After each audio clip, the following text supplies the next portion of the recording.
All right, everyone. Well, welcome back to Hoop to Holler, aka the B-Ball Study Hall with Dylan Walrus. What's going on, Dylan? We have our first guest here today. Would you like to do the introduction? Yeah, Wally, pleased to bring on my future brother-in-law, the JB, the Bowsman, the Everything is Iowa, Chicago Bulls fandom for life. Josh coming at us from Central Time Zone. So we got Mountain, we've got Pacific, and we got Central. Josh, say what's up, and real quick, give us the background. How'd you become a Bulls fan? I want to hear it straight from the horse. Welcome. Thank you guys for having me on. You bet, man. Yeah, born in '89. 89. Grew up 2.5 hours west of Chicago, and yeah, pretty much fell in love with basketball and Chicago Bulls and Watching greatness. those WGN games, Yeah. and then Oh yeah, so you would have been like, yeah, impressionable. What 7 to 12-year-old as Jordan's kind of pushing up into his prime, and Yeah. and that intro, and they're from North Carolina, Michael Jordan. That was hitting you. That was hitting you real hard. Yeah. Oh yeah. I would say first game or one of the first games I went to was the '92 finals opener Oh, against you the got to a final game. Trailblazers. You Oh were in the yeah, building, Josh? I was in the Awesome. building at the Bleeders. Wow. Were you Yeah. nose bleeding? You were there. No, That's no. amazing, So, man. so my dad's company, he owned a big steel company in Iowa, Cool. and one of his bankers that he dealt with a lot um, was BMO Harris, huge sponsor of the Chicago Bulls, and Got we you some were tickets. yeah we were right by the kind of where they came at, about 13 rows back, and yeah. That's rad. Yeah, it's funny we haven't ever talked about that because I growing up in Oregon. I was Rip City Blazers. So my first, Hmm. I've never told you this either, Wally. First NBA game I went to, my buddy's mom worked for Nike, and they had a exhibition game. It was outdoors. It was pretty cool, and I couldn't even tell you exactly where, but it was an outdoor kind of preseason exhibition game that Nike put on. So watching the Blazers play, that would have been like circa 1990 ish, and so I grew up. I can't say I love the Blazers or love the Bulls. I appreciated probably the Blazers, but in that series, being from Oregon, I was pulling. Yeah. Do you remember Can I that? throw in a real quick little tidbit here? One of Yeah. my Hit great it. coaches growing up was the first person to score a bucket for the Portland Trailblazers, Ron Teddy Bear Knight. He then went on to play Teddy for for the two? Harlem Globetrotters. What year was that, dude? What year was Man, Teddy tossing two in? it was early 70s. He played against Will Chamberlain, man. Wow. So he was a big before Walton, before Big Red. Not a 7-footer, about like 6'9", I think, Okay. more or less, but But he was a Blazer big. Yeah. So Yeah. Josh, that was game 2 you were at? Yeah. Do you Probably can you remember any details, like who won, who lost? Can you remember any of that? How old were you then? 3.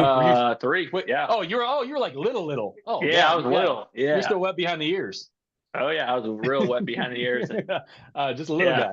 All right. Yeah, Well, I think cool. Jordan had, what do you have, 5 or 6 threes in the first half, just Sticks. unconscious. Wait, that wasn't this game, was it? That wasn't the one where he was hitting. Oh, that was this game. Okay, Yeah. all right. Oh man, That was a game where he told Magic Yep. Johnson, they were playing poker the night before, and said, "I'm going to give it to this dude." And he did. Yeah, Well, he him and did. Clyde had They like were he had a sneaky thing with Clyde, right? There was talk that Clyde, and the Blazers could have drafted Jordan, right? And they passed on him because they already had Clyde Drexler in the fold, and Yep. instead drafted Bowie, right? Sam Bowie. That Yep. that was previous to them missing on future drafts. Okay, so you grew up a Bulls fan. Hi in the background too. You can tell them hi for us. So you grew up a Bulls fan.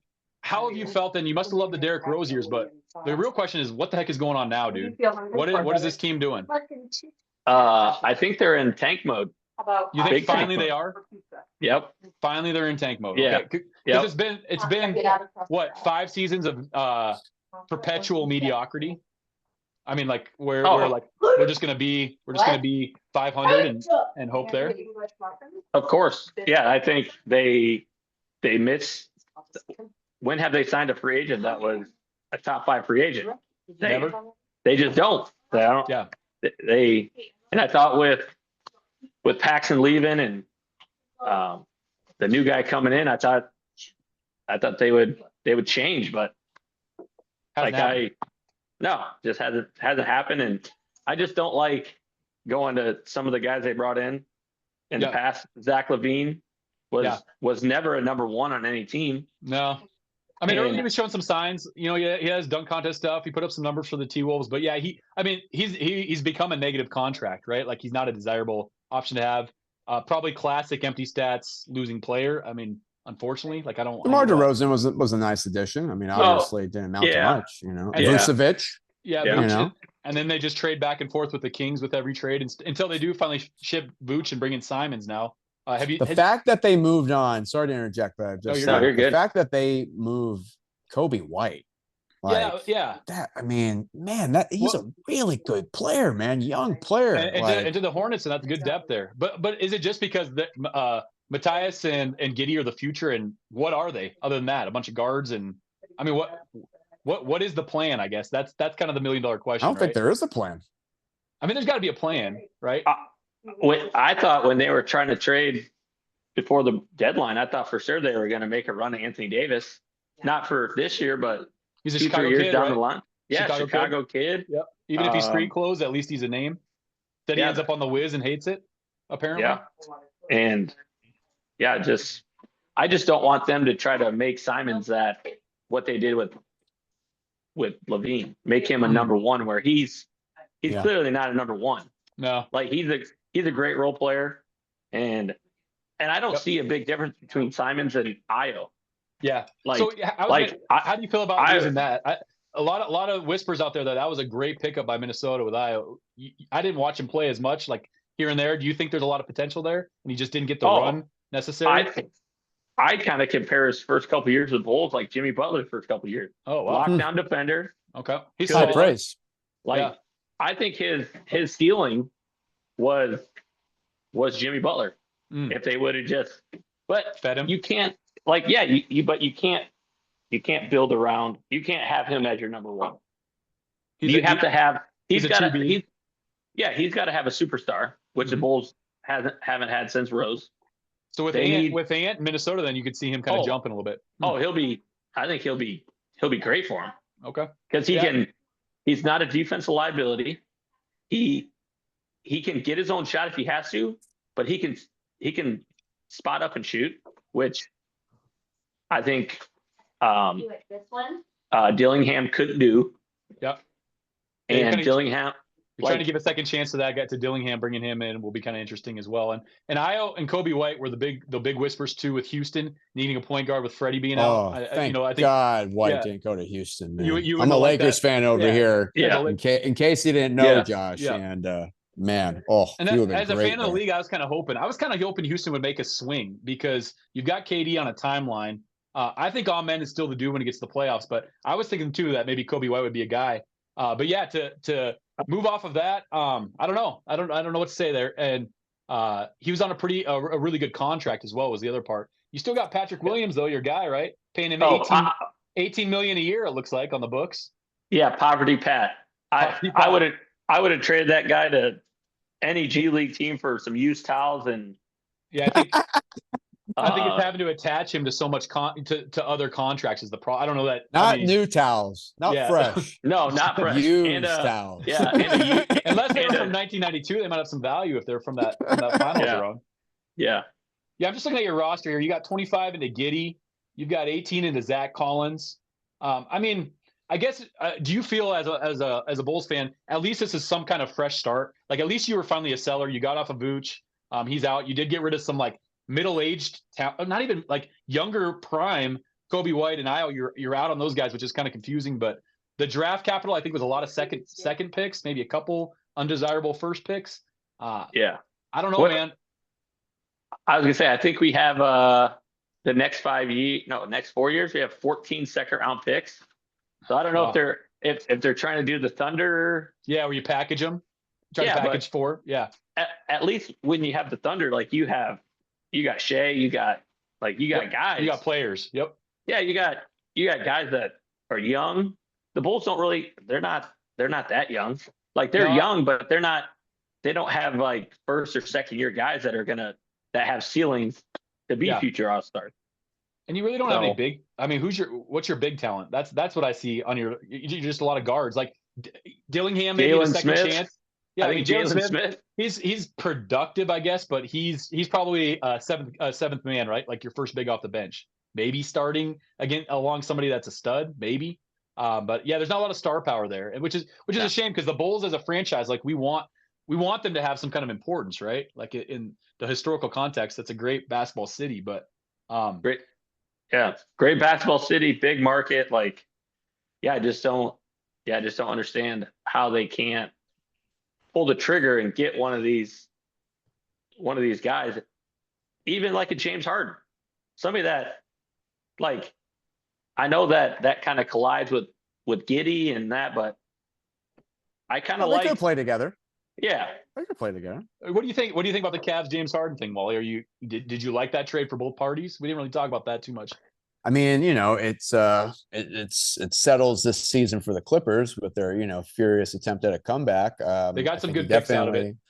Yeah, and but they did win the other night. I thought the Clips might be on tank mode, and they won the other night. We were talking about tanking a little bit before you jumped on with Josh, and we'll hit that in a little bit. But no, I think he definitely improves the Cavs' potential to make some noise in the East, which is the weaker of the two conferences, as we know. He's been having a really solid season. It's going to really depend on the style of play and him. Jared, I love Jared Allen. That dude is, you want to talk about a guy who just knows his role and plays it to the hilt. Evan Mobley. I don't know if he's on the court in playoff clutch time is the hard part about Jared Allen. Yeah. Like, he can't shoot. He can defend. He can rebound, and you can use him. But like when it's crunch time, I don't know. If Garland can stay healthy, that could be a nice addition. It certainly can be. But just to put a button on the Bulls talk. But let's move on to. Excuse me. Let's move on to the whole idea of tanking and what could be done about, if anything.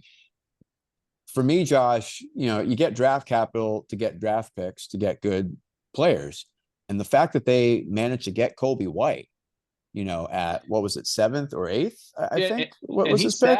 And he sat for a while and really didn't blossom. I don't understand that, man. That dude he is ascending, in my opinion. We'll see.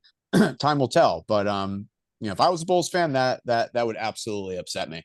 They're gonna have to really prove that they know what they're doing. Because if that doesn't work out, they're gonna have to change the regime once again. Let's move on though to this idea of please. To me, I just say like that's clear indication that they're pro Giddy. Like there's only one ball and there was a lot of mouths, right? So, by moving on from Kobe White, which that had been whispered for a while, but he's a scorer though. Giddy's a facilitator. Fair, but they both need the ball in their hand. But like he had actual value, like tangible value. That was the wild thing to me is like, did you get that much out of him? Like he was a plus contract for a lot of teams, I thought. Exactly. And they're sitting, Josh, by the way, not to dump on you. You're sitting in the 11th spot now. Charlotte did pass you guys up 2-8 in the last 10 at 24-30 out east. So like if tank mode they're fishing in the lottery right now. Yeah, but they like then let's get to our next thing. Then they got to be good at tanking, or like be good at being bad. That's the incentive, which is wild. So set that one up, Wally. Yeah, let's talk tanking. So like, look, if you're not going to be in a real position to win, you want to ultimately get to that place, right? And you look at a team like the Thunder who have built through the draft. They built by tanking. They built by tanking. Yeah, for sure. For sure. And it's also, a lot of luck is involved as well. So, the Spurs lucked into that number 1 pick with Wemby. The Mavs certainly lucked into that pick with Flag. And then Dylan Harper. Yep. And then the Spurs tanked or put the ball in Wemby's That was partly though Wemby getting hurt. You know what I mean? And partly using him inappropriately to lose games. I mean, like it was it was smart, but like having him be a point guard, or Jeremy Sohan, who they just released today, by the way, having him be a point guard. Yeah, free agent. Maybe your Lakers need to be barking up that tree. Maybe I like him. Kind of defends. Yeah. They've changed, and I'll be very interested to hear what Josh has to think about this with a team that might be in this position right now. But they changed the setup of the lottery, to make it possible for a Dallas Mavericks for Cooper Flag to get that 1.75% chance. I don't know exactly what is really left to do outside of, I suppose, just finding the team, and apparently the Thunder right now, are under investigation for sitting their players against what I think it was San Antonio, right? The Lakers last night. Oh, sure. Sat Okay. Yeah. all 5 But starters. not for But the Lakers tanking aren't reasons. tanking though. You know I what mean, I I mean? was going to say neither of those teams are tanking. That's just for whether they were healthy or not, right? Right. So I don't know what exactly is left for them to do. A little sidebar. Let's come back to tanking. But why did the Lakers sit all those dudes? Was that just back-to-back health purposes? Like what? Like what do you think as a fan? LeBron's 41 years old. Okay, I understand LeBron, but they sat Reeves, everybody. Yeah, why? Coming off of the calf, off an injury. Okay. Yeah, Marcus Smart apparently had a little bit of like a tweak. I think it was an ankle. So everybody has injury precautions. Yeah, DeAndre apparently is dealing with a knee. And then I'm trying to think here: LeBron, Austin, Luka, Smart, Luke, and then Luka. Obviously, been out. You know what I mean? So I think it was a relatively legitimate decision. I wasn't upset that they decided to sit all those guys. But yeah, when going back to the idea of tanking and what can you do, I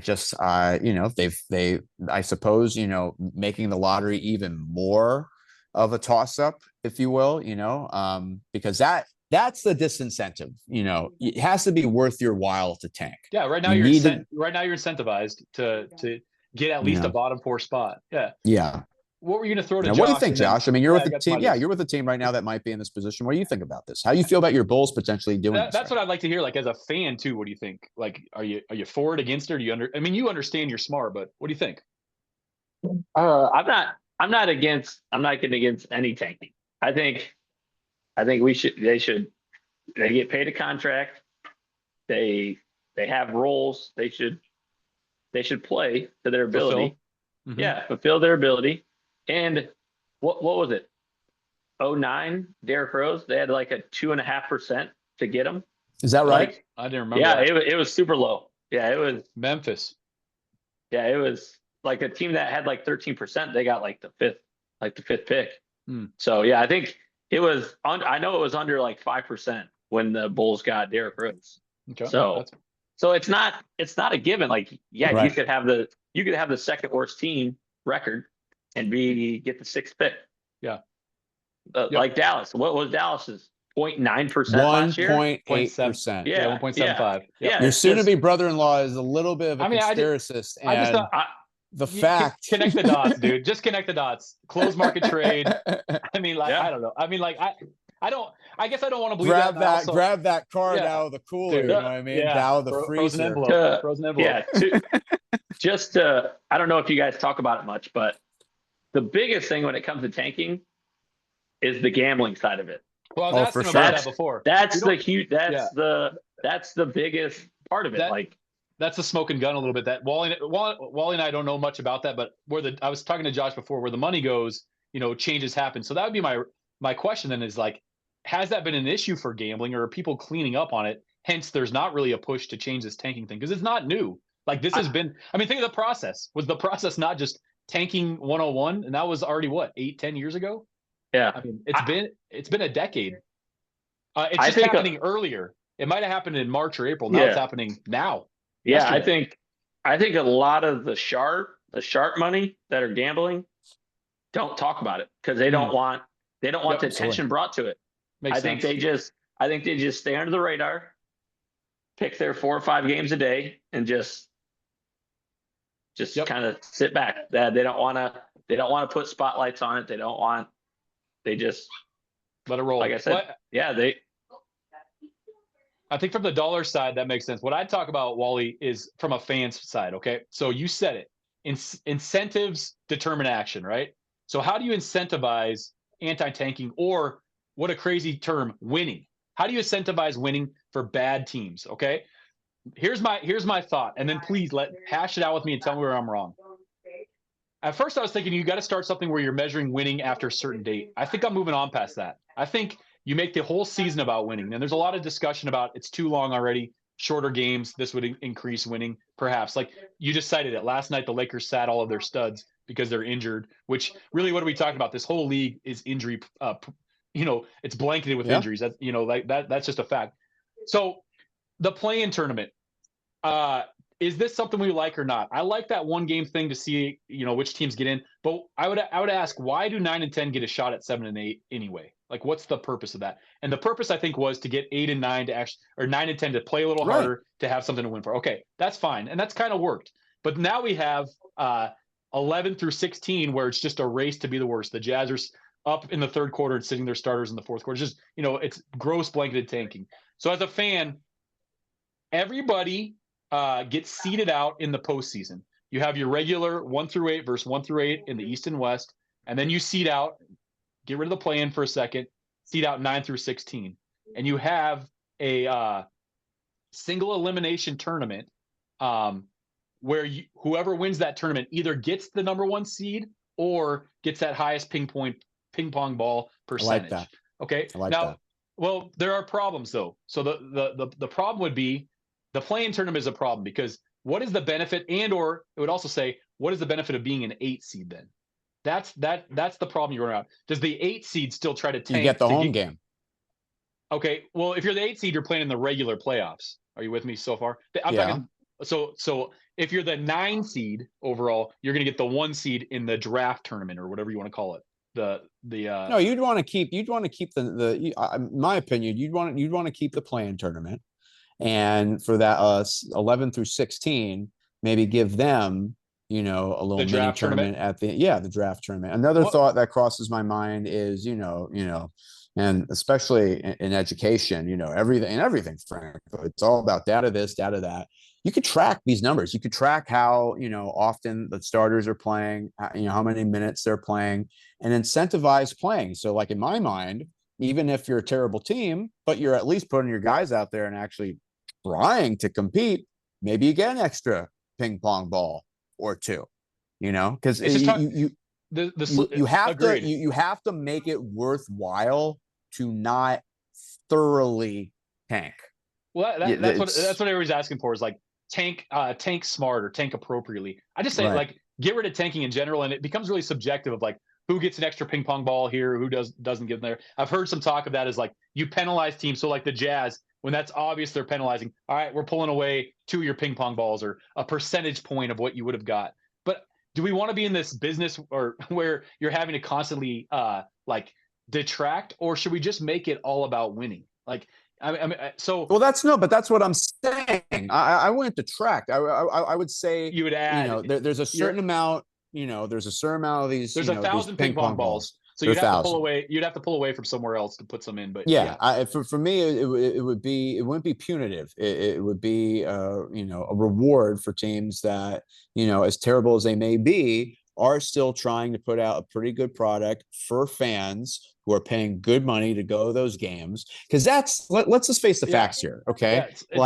The TV money's there. That's not going away. This is about fans who are buying tickets to go in person, which obviously they don't care. Expensive thing. Which obviously they don't care. I mean, at the end of the day, that dollar must not be that important. Like right now, like if you're a fan of a team, Josh, say like the Bulls. Would you go see the Bulls? Would you go watch the Bulls today? You might if you get a cheap ticket, I guess. What do you think?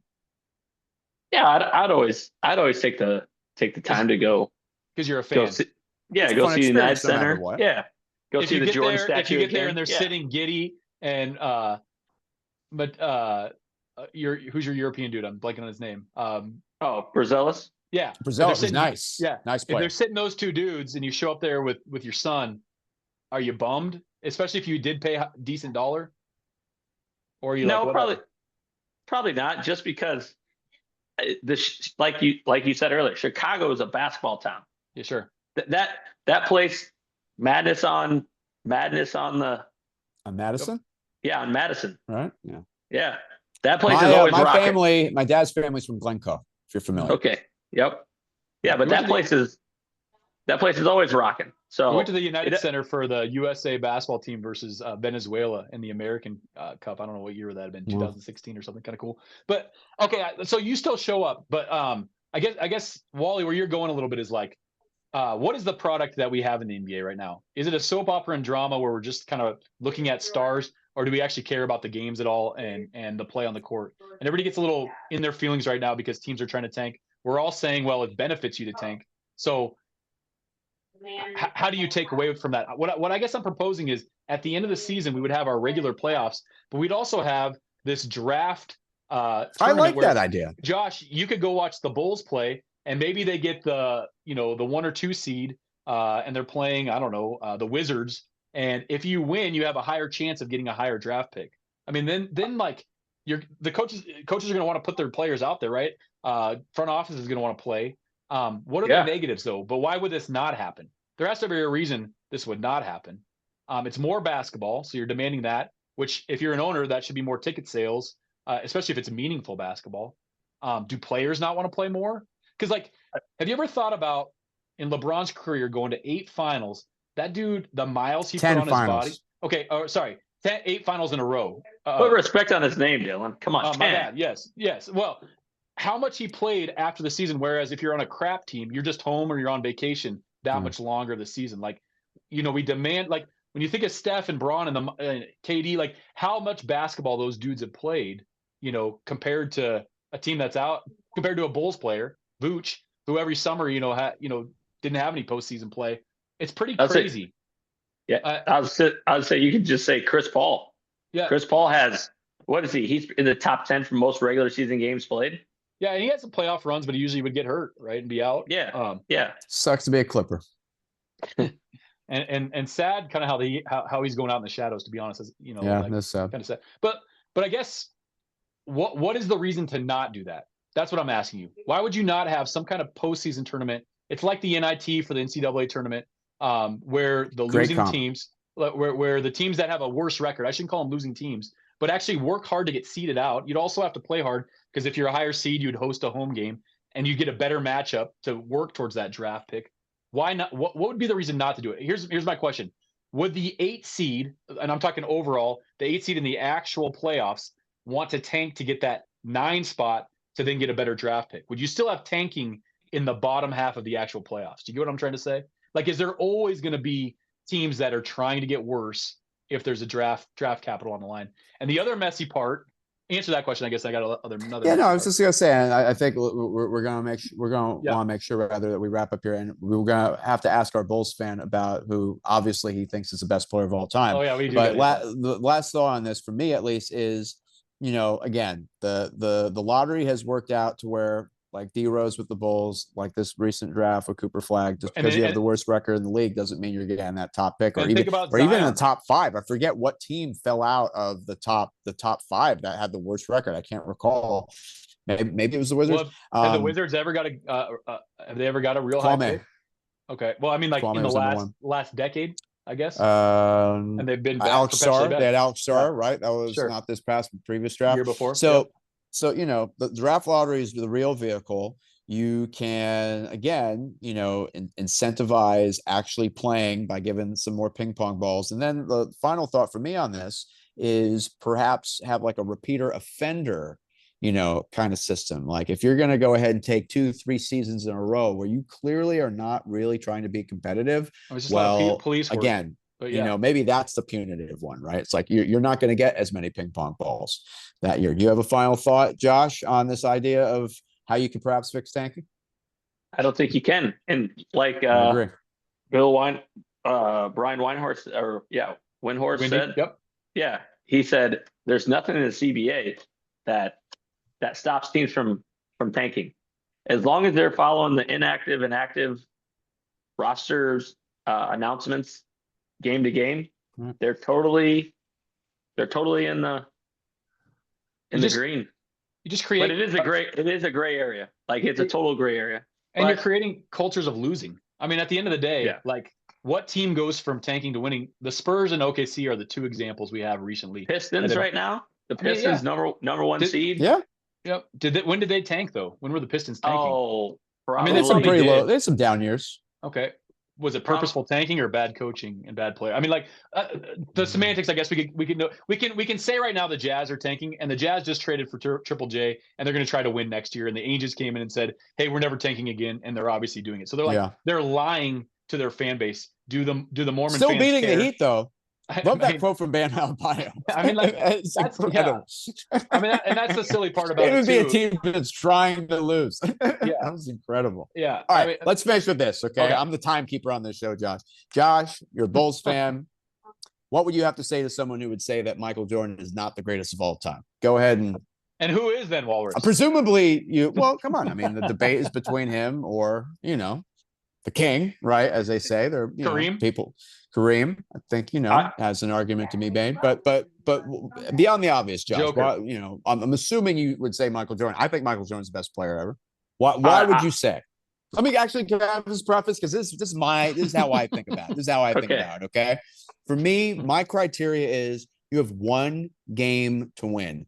Who do you want on that team to try to win that game? For me, it's Michael Jordan, and because of just the drive, the athleticism, the killer instinct, the skill set, the hands. He doesn't get mentioned enough how he's able to manipulate the ball with the size of his hands. That's my twice, criteria. Though, Yeah, absolutely. So, Josh, how would you express yourself in terms of why Michael Jordan's the best player of all time, assuming that's what you think? I think he is the greatest player to ever have to play basketball. I don't think he's the greatest athlete. I think that's LeBron James. LeBron James is the greatest athlete ever to step foot on a floor, on an NBA floor. I would almost say Jordan's the better athlete. LeBron's the better specimen. You think Jordan's not as good an athlete? That's interesting. Keep going. No, I'm just saying, yeah, but he like you said, Walrus, he just has that killer instinct like Kobe Bryant had. It just seems like those guys would go down swinging and fight and do whatever they had to do to win a game.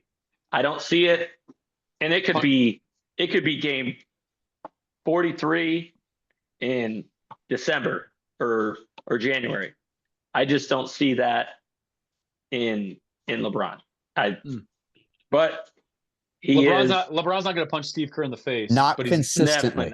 But he's going to get his teammates. Not consistently. But he's going to get his teammates involved. I mean, like your pose of the question, Walrus, is interesting. I mean, I don't think. Who would you want? You said if it's winning time, who do you want to have the ball in their hands? Yeah, one game to win. Who do you want on that team? Not just the last minute, but the entire game. Game. I want Joker.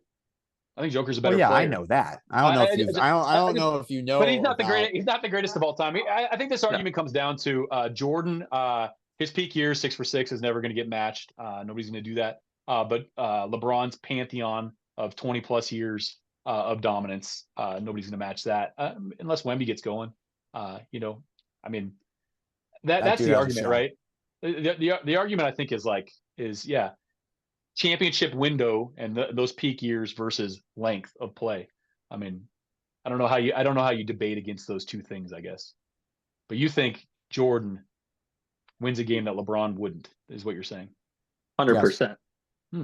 Yes. No fear. Yes. No fear. LeBron has had that sometimes. Give Bron Pippen his whole career, and I think maybe we would have seen it. I don't think it's the same. I don't think it's the same. That's fair. Michael Jordan is just a maniac, man. But they don't call him Black Jesus for nothing. And I don't think that LeBron. I've never heard him referred to as that way. Really? That's new to me. Black Jesus for me is Earl the Pearl Monroe. Well, God was wearing 23. I think Larry said that. Right.